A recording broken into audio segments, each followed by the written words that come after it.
अस्सलाम वालेकुम नाजरीन। इस एपिसोड के शुरुआत में हम देखते हैं जंगल में आग के पास बैठा फ्लावियोस बहुत परेशान होता है और सुल्तान उरहान की उन बातों को याद करता है जो उन्होंने खंजर के बारे में कही थी। इन बातों को याद करते करते फ्लावियोस खंजर खोलते खोलते एकदम से रख देता है और कहता है, धोखे में मत आओ फ्लावियोस। ये कहते साथ ही वो जाने के लिए तैयारी पकड़ता है, मगर एक बार फिर खंजर को देखते हुए रुक जाता है। वो अपने बाप के कत्ल होने के वक्त को याद करते हुए खंजर खोलता है तो बिल्कुल सुल्तान के मुताबिक खंजर में एक चिट्ठी होती है जिस पे कुरानी आयत दर्ज होती है। सूरह यूनुस आयत नंबर 62 का तर्जुमा, सुन रखो कि अल्लाह के दोस्तों पर ना कोई खौफ है और ना वो गमगीन होंगे। ये पढ़ते साथ ही फ्लावियोस फिर याद करता है कि उसके घर के दरवाजे पर आयत लिखी हुई थी। उसकी हामला माँ जमीन पर गिरी थी और उसके बाप पर हमला कर दिया गया था। वही आयत पढ़ते साथ ही फ्लावियोस बहुत परेशान हो जाता है, बेचैन हो जाता है, बैठता है, चीखता चिल्लाता है और फिर उस लम्हे को याद करता है जब तलवार उसके बाप की पीठ से आर पार कर दी गई थी। वो चीख उठता है, बाबा बाबा। फ्लावियोस दाढ़े मार मार के रोते हुए कहता है, मैं तुर्कमान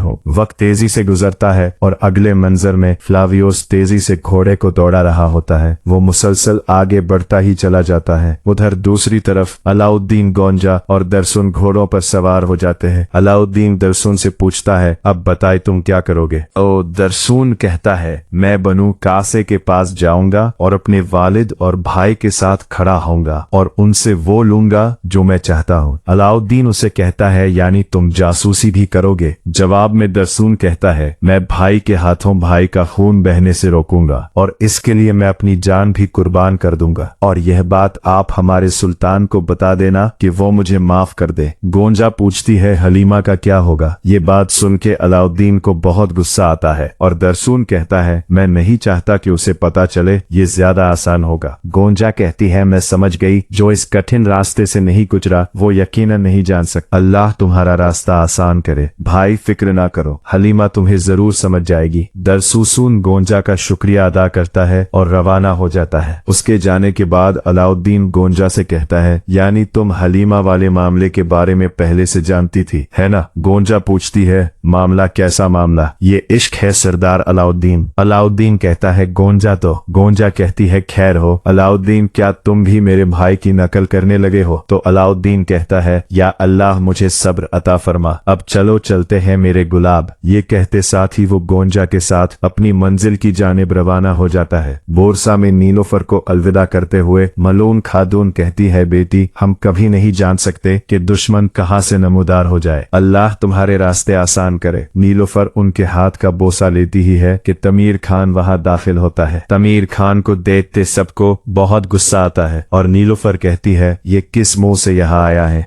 बुरहान कहता है, मैं देखता हूँ। मलून खातून कहती है, तुम सब अंधेरा होने से पहले रवाना हो जाओ। नीलफर देखने और सिपाहियों के साथ वहां से रवाना हो जाती है। दमीर खान आगे बढ़ते हुए बुरहान के पास जाता है और कहता है, मुझे फौरन अपने सुल्तान के पास ले चलो। बुरहान कहता है, सरदार दमीर खान, पहले इजाजत मांगो। तो दमीर खान कहता है, इजाजत तुम लोग मांगो। जिसका भाई मेरे भाई को कैद करे, जिसकी बहन उसके दिल पर जख्म लगाई, मेरा भाई जो कारासी का बेटा है, एक सरदार का बेटा, इजाजत तुम लोग मांगो। हलीमा आगे बढ़ती है कि बुरहान उसे इशारे से रोक देता है, मगर हलीमा कहती है, जाओ और अपने उस गद्दार भाई से कह दो, अगर वो दोबारा मेरे सामने आया तो मैं उस पर रहम नहीं करूंगी और इस बार उसे जान से मार दूंगी। ये कहते साथ ही हलीमा और बाकी खवातीन भी चली जाती है। उनके जाने के बाद दमीर खान खुद से कहता है, अब मैं समझा, तुमने दुश्मनी की वजह से दरसुन को जख्मी नहीं किया, तुम खुद भी जख्मी हो। बुरहान कहता है, सरदार दमीर खान, अगर तुम मेरे सुल्तान से मिलना चाहते हो तो चलो आओ। ये सुनते साथ ही दमीर खान आगे बढ़ जाता है। दूसरी तरफ सरदार ओची शाहीन शाह और सरदार दलेजा से कहता है, हम जब भी सोचते हैं कि मामला खत्म हो गया है, बुरहान किसी न किसी तरह बुहरानों से निकल जाता है। सरदार दलेजा कहता है, फतेह के साथ उसकी वापसी हर बार उसकी ताकत बढ़ा देती है। शहनशाह कहता है, वो 1 या 2 बार बच निकलेगा, लेकिन तीसरी बार ऐसा नहीं होगा। हम इस किस्से को तमाम कर देंगे। मैं सर्दी इलाकों की मजलिस में बात करूंगा और हम ये मामला खत्म करेंगे, क्योंकि अगर हमारा काम तमाम करने से पहले उरहान हमारे इरादों को बाम गया तो हम बहुत बुरे हालात में होंगे। इसलिए दीदार वहां आती है और कहती है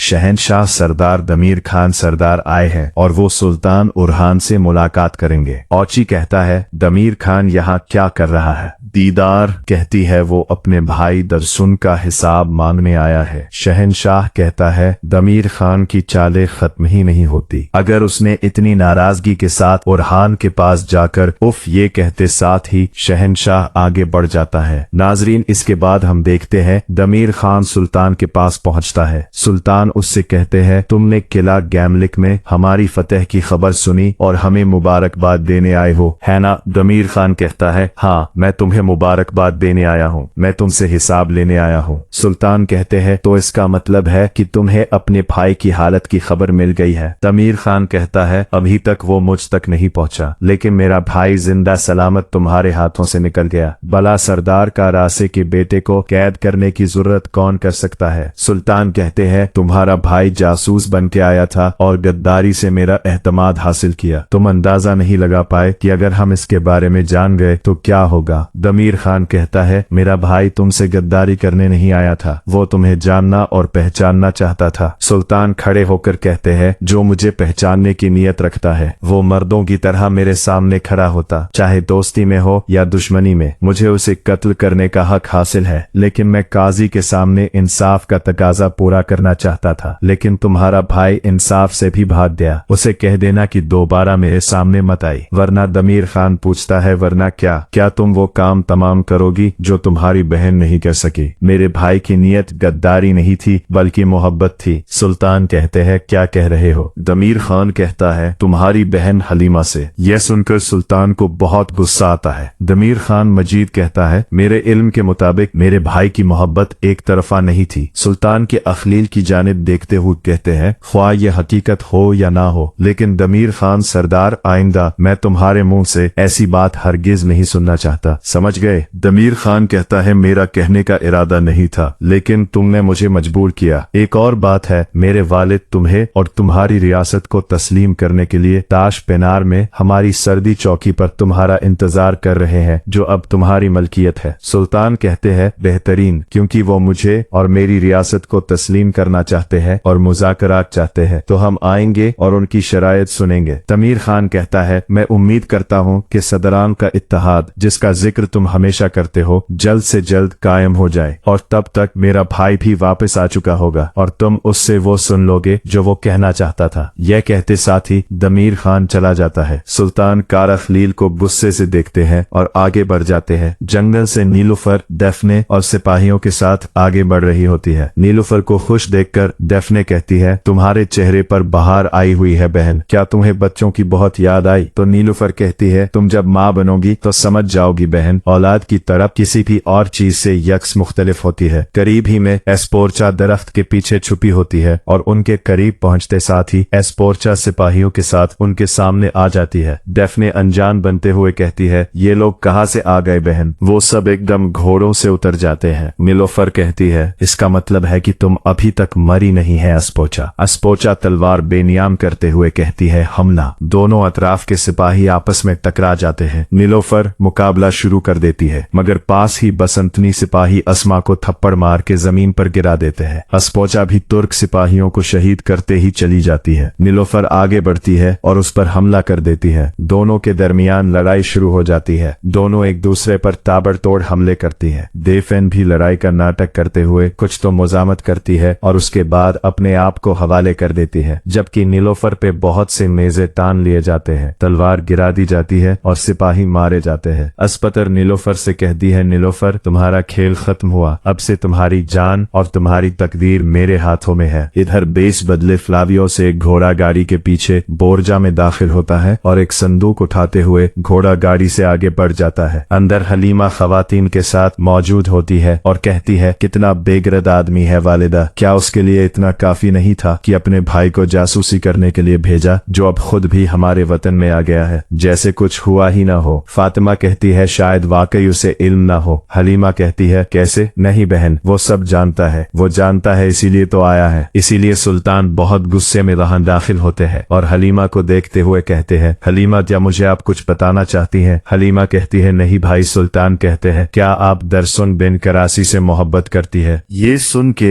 हलीमा और फातिमा बहुत परेशान हो जाती हैं और मन खातून आगे बढ़ते हुए कहती है, आपको ये बात किसने बताई? सुल्तान कहते हैं, ऐसी कोई बात है या नहीं? तो मन खातून कहती है, थी लेकिन अब नहीं है। सुल्तान पूछते हैं, अम्मी जान क्या आप जानती थी? मलून खातून कहती है, मैं कैसे ना जानूं, मैं इसकी माँ हूँ। ये कोई ऐसी बात नहीं है जिस पे हम गुफ्तगू कर सके। हलीमा ने उसका पीछा करके उसे पकड़ने की कोशिश की और जब वो भागने लगा तो उसे तीर मारा। सुल्तान कहते हैं, ये मुझे दमीरी खान ने बताया। क्या इतनी निजी बात का इल्म मुझे अपने दुश्मन से होना चाहिए था? अम्मी जान सब शर्मिंदा हो जाते हैं और सुल्तान हलीमा से पूछते हैं, क्या तुम उसकी हकीकत जानती थी? हलीमा कहती है, मैं नहीं जानती थी भाई, अगर मैं जानती तो उसी लम्हे उसकी जान ले लेती। सुल्तान कहते हैं, तो फिर उसने आपसे भी झूठ बोला। मलूम खातून पूछती है, अब आप क्या करेंगे? सुल्तान कहते हैं, मेरे सरदार से मिलने जाऊंगा, अगर वो वहां हुआ तो वो मेरा बुरा रूप देखेगा। जाते जाते सुल्तान रुक जाते हैं और फातिमा से पूछते हैं, मेरी बहन क्या आपके सीने में कोई ऐसी बात है जो आप अपने भाई से छुपा रही हैं? फातिमा कहती है, नहीं भाई। ये सुनते साथ ही सुल्तान आगे बढ़ जाते हैं और नाजरीन एपिसोड भी इख्तिताम पजीर होती है। वीडियो पसंद आए तो लाइक कर दें, शेयर कर दें, सब्सक्राइब नहीं किया हुआ तो सब्सक्राइब करने के साथ साथ घंटी वाले आइकॉन को दबाना मत भूले। मिलते हैं इंशाल्लाह नेक्स्ट वीडियो में, तब तक के लिए रखें अपना और अपनों का बहुत ज्यादा ख्याल।